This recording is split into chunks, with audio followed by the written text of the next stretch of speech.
Major funding for KPBS Evening Edition has been made possible in part by Bill Howe Family of Companies, providing San Diego with plumbing, heating, and air restoration, flood and remodeling services for over 40 years. Call 1-800-BILL-HOWE or visit billhowe.com. And by the Conrad Prebys Foundation, Darlene Marcos Shiley, and by the following.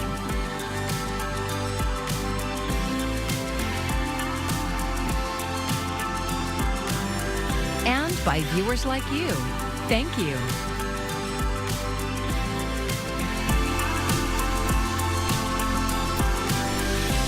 International Women's Day is being marked by rallies around the world, including here in San Diego. Thank you for joining us. I'm Maya Trabulsi.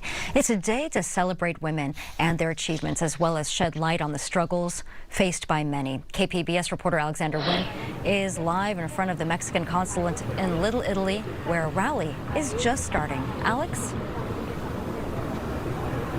And that's right, Maya. About 100 people are expected here at this rally. They say they want to bring more attention to the abuse, sexual trafficking, and exploitation of women that women. This is the basic human right, that they're fighting. And in International Women's Day, this is important that all the women everywhere in the world to fight for their rights and for their freedom.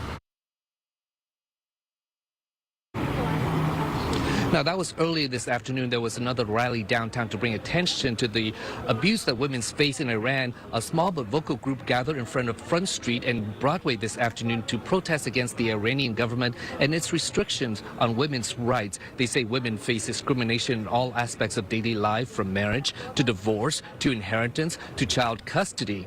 Now, that woman that you just saw, that was Miriam Bahoni. She says women shouldn't take their rights for granted in the U.S. She says there's an active movement in the courts to restrict women's rights, and including the right to abortion. Now, back here live, as you can see, more people are showing up now for this rally demanding justice for women here as well as across the border. Maya? Well, thanks for that report, Alex. A lawsuit challenging San Diego mayoral candidate Larry Turner's residency and therefore eligibility is expected to be dropped. A spokesperson for Turner says a request for dismissal was filed by the plaintiff in a San Diego court yesterday. The plaintiff, Helen Michelle Vandiver, and her attorney say she's getting harassed to a point where this lawsuit is not worth pursuing anymore. If I was Mr. Turner, I would not be running a victory lap. If an individual is not qualified to run for office, that never goes away. And what he needs to do is present the proof to show that he actually lived in San Diego when he was supposed to. And if he can't, he should voluntarily leave the race. And Turner's attorney says he expects the lawsuit to be officially dismissed by tomorrow. Prior to the dismissal request, the lawsuit was set to enter the trial phase later this month. President Biden is back on the campaign trail today. He's trying to maintain steam after delivering his third State of the Union address. Though he didn't say his challenger's name, Biden drew contrast between himself and former President Donald Trump. Julia Benbrook shows us what's next for both candidates in this new phase of the campaign. President Joe Biden mentioned his predecessor more than a dozen times during his State of the Union address Thursday night. Now my predecessor, a former Republican president, meanwhile, my predecessor. During his speech, Biden pushed for abortion rights, gun safety legislation, and immigration reform. He called out Republicans for refusing to take up the bipartisan border security bill after former President Donald Trump urged them not to pass it. And if my predecessor is watching, instead of paying politics and pressuring members of Congress to block the bill, join me in telling the Congress to pass it. We can do it together. Biden's address served as an unofficial kickoff for the general election that is still 8 months away. The president travels to the battleground state of Pennsylvania for a campaign event on Friday as he prepares to take on Trump, who is pushing back against Biden's message. We cannot take it any longer as a country. This as the Republican National Committee faces a shakeup. Chairwoman Ronna McDaniel is stepping down. It is a little bit bittersweet to be with all of you here today as I step down as chair after 7 years of working with you all. McDaniel will be replaced with Trump's endorsed candidate, North Carolina GOP Chairman Michael Whatley. And the former president's daughter-in-law, Laura Trump, will serve as co-chair. Reporting in Washington, I'm Julia Benbrook. After such a wet middle of the wet season, we've finally achieved some sunshine over the last few days, but storms return to the West Coast as we move through the weekend and into this coming week. Who gets the rain and, well, who manages a little extra sunshine? We'll let you know coming up in just a little bit.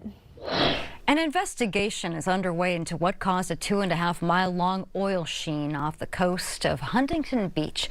The U.S. Coast Guard said there were no reports of spills or leaks from offshore oil platforms. The Coast Guard also says the sheen does not appear to be growing, so they suspect it was a one-time discharge or natural seepage. Officials in Orange County are paying close attention to the reports as it follows an offshore pipeline leak back in 2021. Many victims of the January flooding lost their homes and possessions, including medical items that keep them alive. KPBS reporter Melissa May met with one nonprofit helping victims replace important medical devices and medications. When the floods hit in January, Mountain View resident Robert Banks lost his home. But that wasn't all he lost. I was a whole month without my CPAP machine. You can die in your sleep without a CPAP machine. I'm blessed because God got me, but still, they did their part. He now has a new machine thanks to a mobile clinic that runs well-being events in his community. I lost my CPAP machine, they got me one. I lost my blood pressure monitor, they got me one. The event is run by JIRA providers. JIRA stands for Joint Initiatives for Racial Equity and Health. Samantha Williams is the group's co-founder. We want to make sure that the need that's already there in regard to the flood doesn't then turn into an emergency need with their health. And so while they may not be thinking about it, we are. Williams is also a nurse practitioner. We definitely have the understanding that when it comes to disasters, especially natural disasters, oftentimes the first thing on a person's mind is not their health.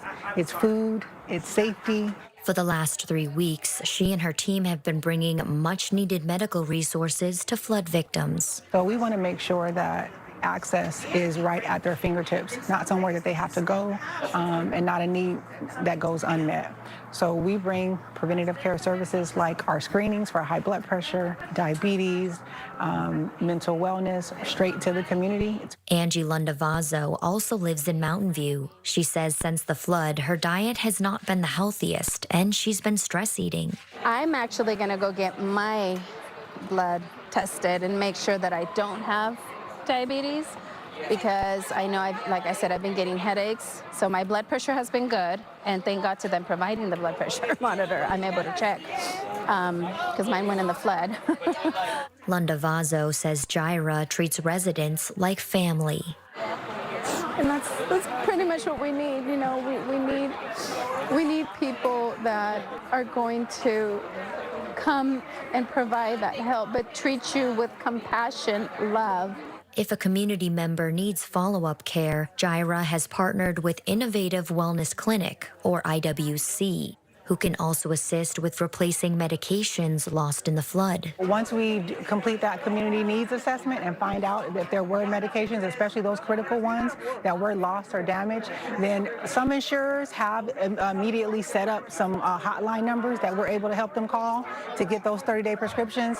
If not, then we again can connect them to IWC so that we can get that prescription refilled. JIRA will be holding well-being events in the Mountain View neighborhood through the end of March, and then plans to reassess their efforts and help another neighborhood affected by the floods. Melissa May, KPBS News. The last payments went out in a guaranteed income pilot program run by Jewish Family Service called San Diego for Every Child. KPBS reporter Katie Hyson spoke with a recipient whose story is similar to others unfolding across the country. $500 cash every month for 2 years to 150 randomly selected low-income applicants from 4 neighborhoods: National City, Paradise Hills, San Isidro, and Encanto. No strings attached. My husband and I were watching the news, and they announced it. That's 53-year-old Gabriela Aguilar. who says she lives in one rented room in San Isidro with her husband, 17-year-old son, and 13-year-old daughter. Her husband figured they'd never be selected, but Aguilar filled out an application along with 3,500 other people. So I'm like, hey, you never know what God has for us. At the time, she says her husband was earning about $2,000 a month driving for Uber. Aguilar didn't work. She didn't want to leave her kids alone and says she was very sick, depressed and having regular panic attacks. She's asthmatic and diabetic too, and says her blood sugar levels were elevated from stress. Their debts, owed for things like rent, food, and the car, had piled up. She says she later started using a food pantry, but didn't know at the time that the service existed. She gets emotional, remembering her children not having enough. There was a time when we didn't have anything to eat. And a sister from church gave us a can of beans, chili beans. We ate that for a week. She applied for CalFresh, California's food assistance program, an experience she says was humiliating. They were on the brink of homelessness when they were told they'd been selected for the Guaranteed Income Pilot Program. Her husband, newly a U.S. resident, thought it was a scam. He's like, no, maybe it's immigration or something, you know? I'm like, no, don't say that. But it was real. They put the money first toward rent. Then they paid off their debts, one by one, freeing up their budget. Aguilar says she started a business, delivering retail goods. It brought in a little extra income.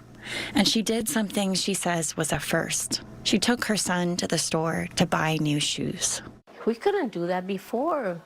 You got hand-me-downs and let's see and pray and hopes that it fits you, you know? She says within months, her panic attacks went away and her blood sugar stabilized. She started sleeping at night. Aguilar's experience is similar to other participants in the pilot program and dozens like it across the country. Most recipients spend no-strings cash on food, basic retail items like backpacks, shoes, and haircuts, and transportation. Participants report not just their happiness improving, but their relationships, too. Kia Pollard, San Diego for Every Child director, says programs like this are scalable. Taxpayers are already spending the money. On child welfare, on prison pipeline, all of these systems that are connected to people just experiencing poverty, you know, not having enough to meet their needs.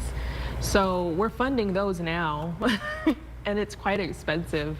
Existing safety net systems could be reimagined too, she says. Like distributing CalFresh as flexible cash. Guaranteed income allows families to use the money for whatever they need most, and they don't have to keep their income low to retain the benefit. Pollard says it's a myth that direct payment recipients don't continue to work. The majority of them are working already and have full-time or part-time employment, and as a result of this program have sought new opportunities. Now on track to becoming debt-free, Aguilar's family has money and hope to invest in their futures. Still driving, her husband dreams of starting a dessert business, she says. Her son now plans to go to college instead of straight to work. That got her daughter thinking about college for the first time, too, and herself. I'm like, you know what? Samuel goes to college. I go to college, too. He's like, yeah, Mom, we're going to both go to college. Like, yeah, we're going to go to college. Pollard's team is promoting the results of the pilot program with the hope of creating support for more like it. Katie Heisen, KPBS News. President Biden says he's taking new steps to help renters and those in the housing market. The president used his State of the Union address to urge Congress to pass a mortgage relief tax credit.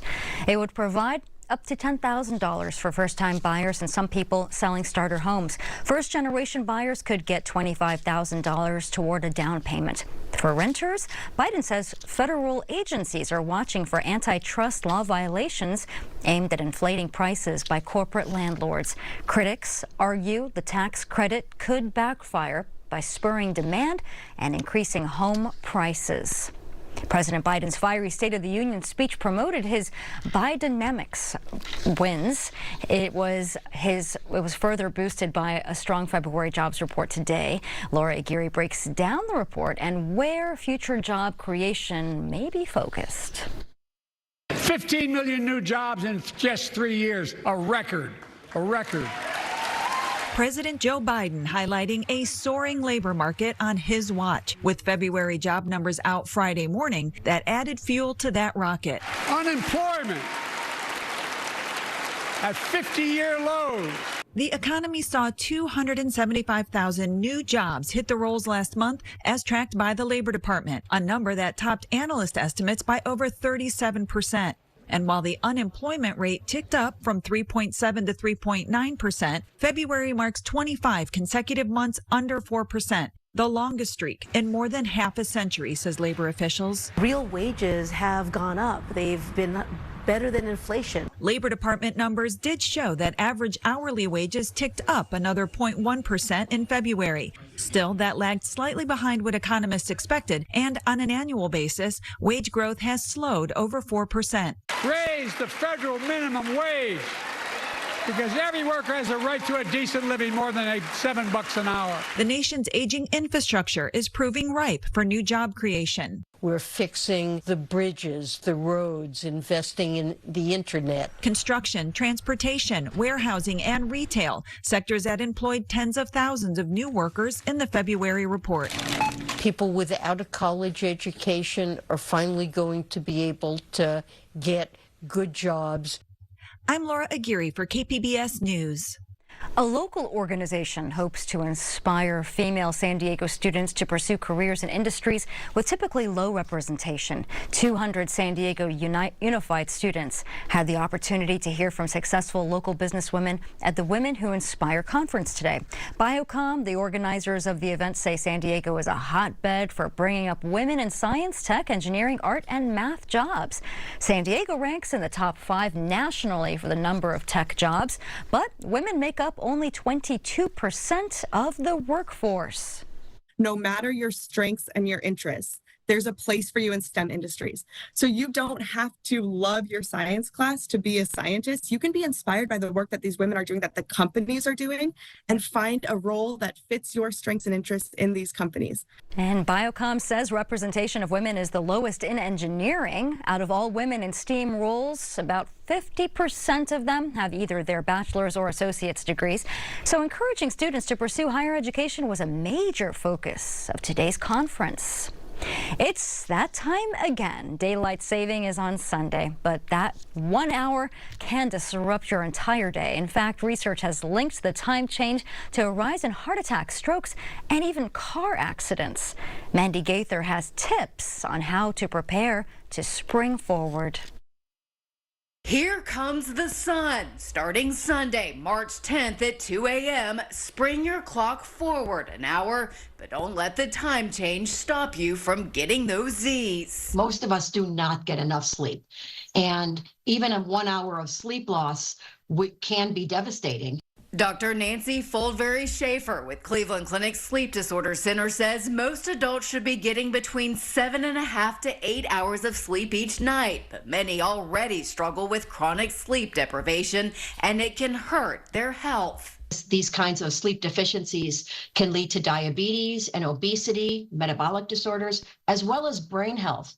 Prepare now for the time change by going to bed 15 minutes early each night leading up to it. Next, get some light exposure when you wake. In the morning, light is very stimulating. It's wake promoting. It enhances mood and physical activity. Finally, avoid things that can take a toll on sleep. That includes caffeine and alcohol in the afternoon and evening. Add in things that promote sleepiness, like exercise earlier in the day. And if you're having significant sleep problems, reach out for help. I would say after a few months of sleep disturbance, or if there's a significant sleep disturbance, even sooner, talk to your doctor. For Health Minute, I'm Mandy Gaither. An unusual sight on Hilltop Drive in Chula Vista today. Traffic was stopped to let about 150 goats cross the street. It's part of a program by SDG&E where goats chew the brush under the power lines. The grazing helps reduce the risk of wildfires, and it's an eco-friendly alternative to gas-powered mowers.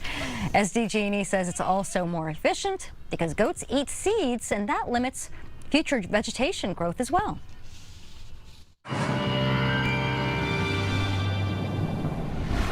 We've gone from 0 to 60 this wet season, but we do have a little more sunshine in store before wet weather returns to the West Coast. High pressure's large and in charge, at least for now. Gives us a nice warm and dry start to the weekend here in your weather headlines, but our next couple of storms are on the way in as we end the weekend and start the work week. How far south does that rain dip? Well, let's talk about it here. We'll start with tonight. Not a bad day across the metro and not a bad night either. 51 degrees, mainly clear, a cloud or two, but that's all she wrote, folks. And as we look across the region, it's a bit more of the same.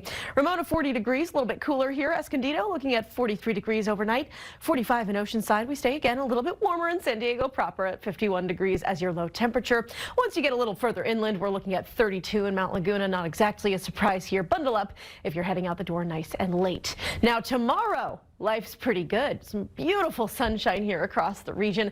Again, high pressure in charge, keeping us nice and warm and comfortable. 70 in Escondido, Ramona 69 degrees. Looking at El Cajon at 71 by the afternoon, and Chula Vista not too shabby if you ask me. 68 degrees by the end of the afternoon. San Diego not too bad either as we move into the upper 60s. But here's a look at that next storm system heading ashore, and as you can see, I mean, look, it's like we threw markers at the map here. There's a lot going on with this one. More in the way of rain for the lowlands, more in the way of snow for the mountains of the west, from the Cascade Mountains back to the Bitterroots of Idaho and the Lewis Range of Montana. But the good news is really most of this here avoids Southern California. And while we do see more clouds creep in for Sunday, we really don't see much in the way of rain. So it's not so much a soggy stretch as it is a cloudy one.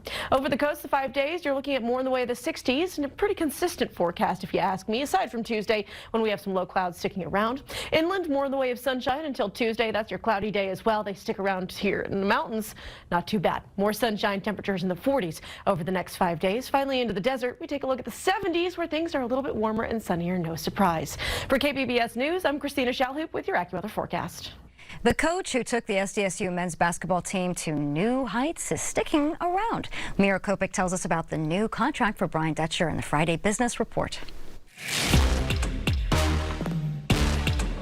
Interestingly, this $10.7 million guaranteed contract for the next 5 years, takes away some of the incentives that he had in his base contract, but it gives him much more guaranteed money. He is now the highest paid California State University employee out there. He makes more money on an annual basis than any of the college presidents. So, San Diego State made a big commitment to keep him. And several reasons. First and foremost, he has run an extraordinarily powerful and winning program.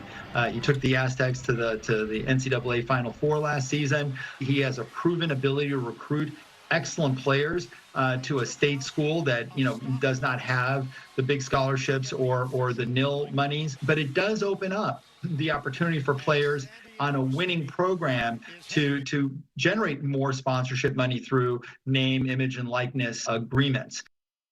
Very cool. Well, Dune Part 2 opened last weekend and dazzled audiences to the tune of $182 million globally. KPBS film critic Beth Accomando speaks with cinematographer Greg Fraser, who was a key player in creating the visual spectacle of the film.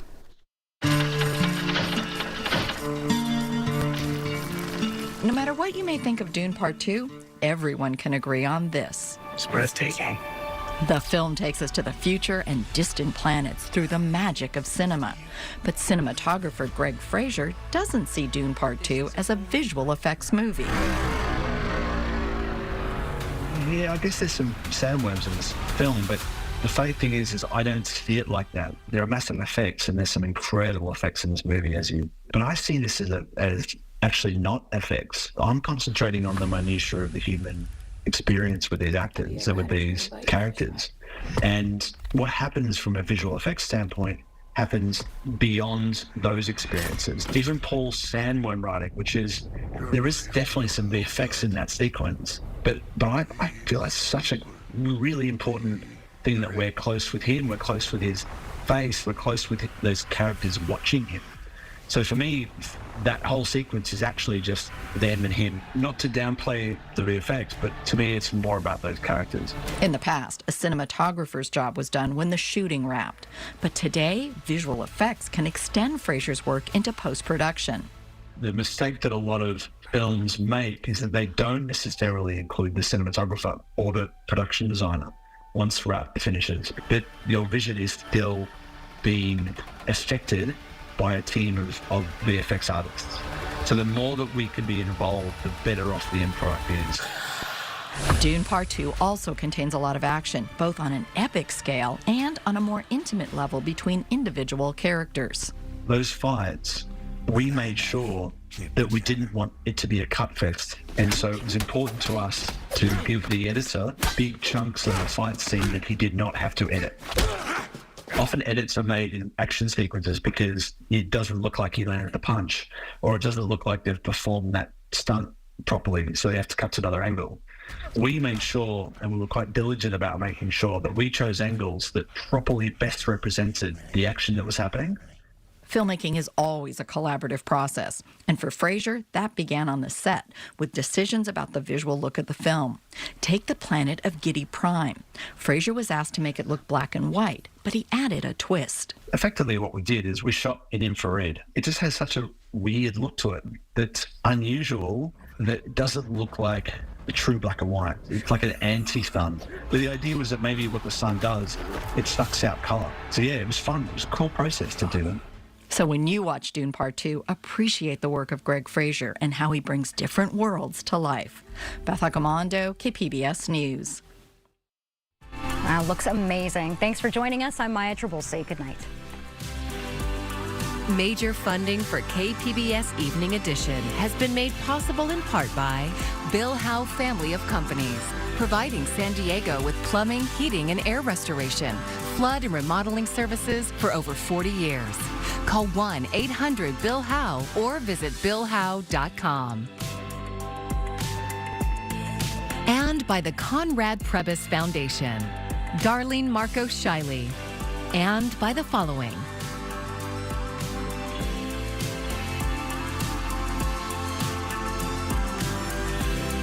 And by viewers like you.